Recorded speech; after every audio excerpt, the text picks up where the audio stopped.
South ఇండియాలోని అతి తక్కువ ధరలకి రత్నాలనందించే ఏకైక సంస్థ 6JVR. Power star Pawan Kalyan range cinema Harihara Veeramallu release అయ్యి థియేటర్లలో సునామీ సృష్టిస్తోంది. అలానే దీనిపైన ఒక విచిత్రమైనటువంటి డివైడ్ టాక్ కూడా నడుస్తుంది. అదేంటంటే సినిమాకి సంబంధించి మేకింగ్ పైన.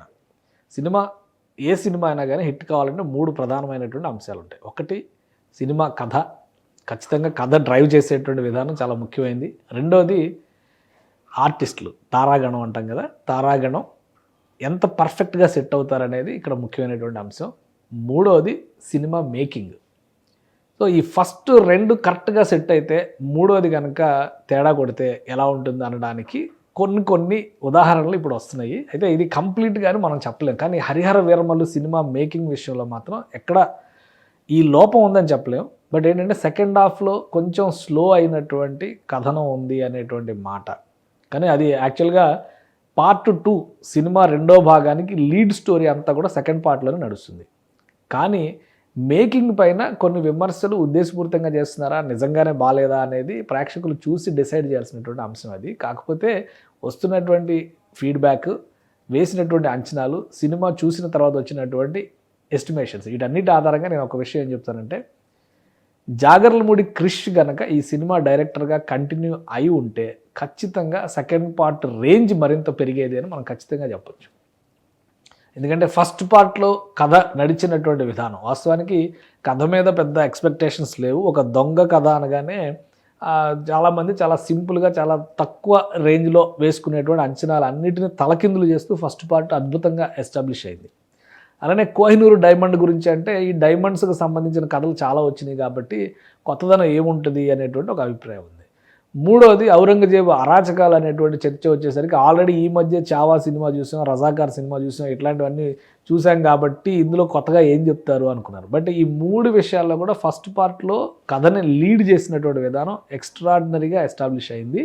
ఆ క్రెడిట్ 100% క్రిష్కే చెందుతుంది అనేటువంటి అభిప్రాయం. ఇది నాదే కాదు, ప్రేక్షకుల అభిప్రాయం, థియేటర్లో ఉన్న ప్రేక్షకులు కూడా. ఎందుకంటే ఆ సీన్స్ అన్ని చాలా ఎర్లీ షార్ట్ సీన్స్ అనమాట, చాలా ముందుగా షూట్ చేసినటువంటి దృశ్యాలు కాబట్టి ఆ టైంలో క్రిష్ వెళ్ళిపోయింది. ఈ సినిమా 1 year బ్యాకే వెళ్ళేది. ఎందుకు వెళ్ళిపోయారు, ఈ సినిమా నుంచి ఎందుకు తప్పుకున్నారనే రీజన్స్ స్పెసిఫిక్గా చెప్పపోయినా కానీ సినిమా బృందం మాత్రం క్రిష్కి అద్భుతమైనటువంటి గౌరవం ఇచ్చింది. సినిమా స్టార్టింగ్లోనే ఆయనకి స్పెషల్ థ్యాంక్స్ చెప్పారు కాన్సెప్ట్ గురించి. ఇక ప్రీ రిలీజ్ ఈవెంట్స్లో పవన్ కళ్యాణ్ గారు ప్రెస్ మీట్లో మాట్లాడిన సందర్భంలో స్పెషల్గా క్రిష్ని కోట్ చేస్తూ మాట్లాడారు. సాధారణంగా ఇప్పుడు ఇదే Krish Manikarnika the queen of Jhansi అని చెప్పిన ఒక సినిమా తీస్తే ఆయన పేరే తీసేశారు డైరెక్షన్. దీనిలో ఆల్మోస్ట్ 70% 80% షూట్ చేసి కంగనా రనౌత్ మిగతా పార్ట్ కంప్లీట్ చేసి సినిమా రిలీజ్ చేస్తే డైరెక్టర్ క్రెడిటే వేయలేదు అసలు యాక్చువల్గా ఆ సినిమా. అలాంటిది ఈ సినిమాలో క్రిష్ని ప్రత్యేకంగా ప్రశంసించారు పవన్ కళ్యాణ్ గారు, ఏఎం రత్నం గారు. క్రిష్ కూడా రియాక్ట్ అయ్యి ట్వీట్ చేశారు. అంతవరకు బాగుంది అనుకున్నాం మనం, కానీ సినిమా రిలీజ్లో క్రిష్కి కృతజ్ఞతలు వేశారు. సినిమా టైటిల్స్లో డైరెక్టర్ కార్డ్స్లో ఫస్ట్ డైరెక్టర్గా క్రిష్ పేరు వస్తుంది, సెకండ్ జ్యోతికృష్ణ పేరు వస్తుంది. సో అంటే క్రిష్ పైన తమ అభిమానాన్ని ఈ సినిమా యూనిట్ చాలా స్పష్టంగా చాటుకుంది అనేటువంటిది చాలా క్లియర్గా కనబడుతుంది. కానీ థియేటర్లో ప్రేక్షకుల మధ్యన వచ్చినటువంటి డిస్కషన్ ఏంటంటే, క్రిష్ వెళ్ళిపోవడమే ఈ సినిమాకి పెద్ద దెబ్బ పడింది, సెకండ్ పార్ట్ని ఇంకా ఎలివేట్ చేసి ఉండేవాడు క్రిష్ అనేటువంటి అంచనా అయితే ఖచ్చితంగా డిస్కషన్ జరిగింది.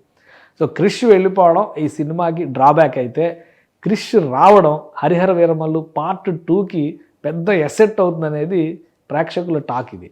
సో వాస్తవానికి సినిమా చూసిన తర్వాత నాకు అనిపించినటువంటి అంశం కూడా, ఎందుకంటే జనరల్గా కథని ఆ పాయింట్ని ఎన్నుకున్నటువంటి విధానమే చాలా వైవిధ్యమైనటువంటి విధానంలో ఆ కథని పాయింట్ని ఎన్నుకున్నారు. ఆ రెండింటిని లింక్ చేసినటువంటి వైనం కూడా చాలా ఎక్స్ట్రాడినరీగా జరిగింది. కథ పైన చాలా వర్క్ చేశారు, సినిమా మేకింగ్ పైన చాలా వర్క్ చేశారు.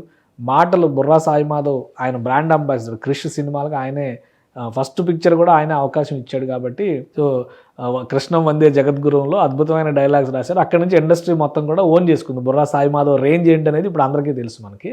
సో ఈ సినిమాకి సంబంధించి క్రిష్ ఇన్వాల్వ్ అయ్యి ఉంటే సెకండ్ పార్ట్ రేంజ్ మరింత పెరిగేది అనేది కూడా వాస్తవం, అది ఒప్పుకోవాల్సిందే. సో సెకండ్ పార్ట్ సినిమాకి సంబంధించి అంటే హరిహర వీరమల్లు మొదటి భాగంలో 2 పార్ట్స్ అంటే ఇంటర్వల్ సీక్వెన్స్ తర్వాత ఉన్నటువంటి వేరియేషన్స్ని దృష్టిలో పెట్టుకొని చెప్తున్నటువంటి మాట. కాబట్టి క్రిష్ వలన ఆ రోజు ఇబ్బంది జరిగితే కనుక క్రిష్ రావడం వలన 2వ భాగం హరిహర వీరమల్లు యుద్ధభూమి అనేటువంటి దానికి లీడ్ ఇచ్చారు. డైరెక్టర్ జ్యోతికృష్ణ అనేటువంటి కార్డు కూడా వేశారు. బట్ కథ క్రిష్ అయినప్పుడు మళ్ళీ క్రిష్ వస్తే బాగుంటుంది అనేటువంటి అభిప్రాయం ప్రేక్షకుల్లో చాలా బలంగా వస్తుంది. సినిమా ఎండ్లో జరిగినటువంటి డిస్కషన్స్ని బట్టి చూసినా కానీ క్రిష్ రావడం సముచితం అనేటువంటి అభిప్రాయం వస్తుంది. ఎందుకంటే ఈ కథని ఔరంగజేబు వర్సెస్ హరిహర వీరమల్లు ఎలా ఎస్టాబ్లిష్ చేస్తారు అనే దాని మీద చాలా ఆసక్తి ఉంది. ఒక విధంగా మనం జ్యోతికృష్ణను తక్కువ చేయడం కాదు, జ్యోతికృష్ణ కూడా చాలా కష్టపడ్డారు. క్లైమాక్స్ సీన్స్లో ఆయన ఎస్టాబ్లిష్ చేసినటువంటి బహుశా మూల కథ క్రిష్ ఏ విధంగా అయితే విజువలైజ్ చేసుకుని ఉన్నారో దానికి దగ్గరగా వచ్చి ఉండొచ్చు, కానీ 100% ఆ స్థాయిలో తీశారని చెప్పడానికైతే కొంత ఆలోచించాల్సినటువంటి అవసరం ఉంటుంది. ప్లస్ సినిమాని ఇంకా ఎలివేట్ చేయాలి, మరింత ఇంకొక స్టెప్ పైకి తీసుకెళ్లాలంటే కనుక ఖచ్చితంగా ఈ సినిమా రేంజ్ని పెంచుకోవాల్సినటువంటి అవసరం ఉంది. అంటే కనుక మరోసారి క్రిష్ ఈ ప్రాజెక్ట్లోకి ఎంటర్ కావడం అనివార్యం అని పవన్ కళ్యాణ్ ఫ్యాన్స్ చాలా బలంగా కోరుకుంటున్నారు. ఇక చూద్దాం, ఎందుకంటే పార్ట్ 1 హిట్ అయింది అనేటువంటి టాక్ వచ్చింది. కమర్షియల్గా ఈ బాక్స్ ఆఫీస్లో ఎంత వసూళ్లు చేస్తుంది అనేది చూడాలి. పవన్ కళ్యాణ్కి ఇంకా ఆల్రెడీ 2 సినిమాలు ఆయన హ్యాండ్లో ఉన్నాయి. ఆ 2 సినిమాలు అయిన తర్వాత మళ్ళీ వీరమల్లు 2కి వర్క్ చేస్తే కనుక ఏ విధంగా వర్క్ చేయాలి, దాన్ని ఎలా చేయాలనేటువంటి ఒక ప్లానింగ్ ఇప్పటి నుంచే మొదలవుతుంది. 2028-29 నాటికి పార్ట్ 2ని రిలీజ్ చేసే విధంగా ప్లాన్ చేస్తే కనుక హరిహర వీరమల్లు పార్ట్ 2 వెంచర్లో క్రిష్ అన్న వెనక్కి వచ్చాయి అనేటువంటి డిమాండ్ బలంగా పవన్ కళ్యాణ్ ఫ్యాన్స్ నుంచి వినిపిస్తుంది. సో ఈ సక్సెస్ తర్వాత క్రిష్ ఏ విధంగా రియాక్ట్ అవుతారు, యూనిట్ ఏ విధంగా మళ్ళీ ఆయన ఓన్ చేసుకునే అవకాశం ఉంటుంది, ఈ ప్రాజెక్ట్లో ఇన్వాల్వ్ అవుతారా లేదా అనేది కూడా ఆసక్తికరమైనటువంటి అంశం. ఇది కాలం సమాధానం చెప్పాల్సినటువంటి అంశం. కానీ ఫస్ట్ పార్ట్లో క్రిష్ కనుక ఉండి ఉంటే ఈ హరిహర వీరమల్లు రేంజ్ మరింత పెరిగి ఉండేదని చెప్పడం మాత్రం ఖచ్చితంగా మనం ఏమాత్రం మొహాటం లేకుండా చెప్పాల్సినటువంటి అంశం.